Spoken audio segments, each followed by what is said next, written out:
the government of India today made a crucial announcement regarding the implementation of the Citizenship Amendment Act, a decision that comes 4 years after the bill was first passed and just weeks before India heads to the polls.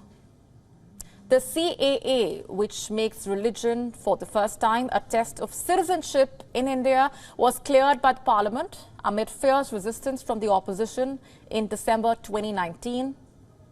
And within weeks of the law's enactment, protests and violence broke out around the country. Scores were killed, hundreds were injured during days of clashes. But what exactly does the law state, and what does its implementation mean for the upcoming elections? The CAA amends the Citizenship Act of 1955. It provides a fast-track pathway to Indian citizenship for non-Muslim migrants from Afghanistan, Bangladesh and Pakistan. It is specifically for Hindus, Sikhs, Jains, Parsis, Buddhists and Christians, and who entered India on or before December 31, 2014 due to facing religious persecution in their home countries. The law exempts the members of these communities from any criminal case under the Foreigners Act 1946 and the Passport Act 1920. These two acts specify punishment for entering the country illegally and staying in the country on expired visas and permits. According to reports, there will be over 30,000 immediate beneficiaries from the Act. Now that the notification is issued, a spokesperson for the Home Ministry has said that eligible individuals could submit citizenship applications online. A web portal has been set up solely for this. No documentation will be sought from the applicants. CAA's implementation is a big development in India. It was a major campaign platform for the Prime Minister Modi's BJP before the 2019 election. And so the fact that it comes just before the election this year is noteworthy. Just a month ago, the Indian Home Minister Amit Shah had said that the law will definitely be notified before the election. He had also, in fact, sought to play down fears about the CAA. You see, when the Act was in the Parliament, the opposition had raised concerns about the bill. They had said that the bill discriminated against a particular community. There were apprehensions that the CAA, followed by a countrywide compilation of the National Register of Citizens, will benefit non-Muslims excluded from the proposed Citizens Register, which excluded Muslims will have to prove their citizenship.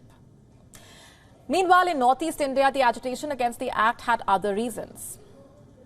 Unlike in the rest of India, where the no NRC chorus grew, for people in the northeastern states of Assam and Tripura, the threat to linguistic and cultural identities of the tribal communities had become the basis for the agitation.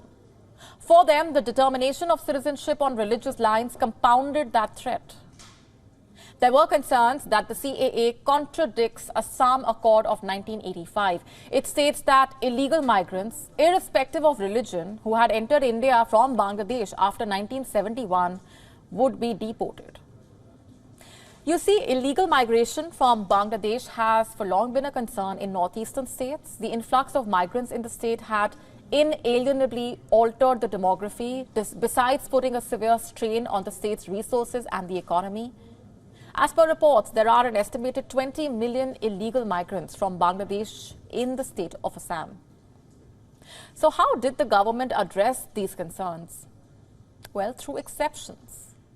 As far as the agitation in the northeast was concerned, the government made it clear that the CAA does not apply to certain areas.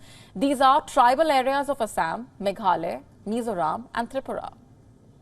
It is also as per the 6th schedule of the Indian Constitution, which aims to protect indigenous and tribal groups.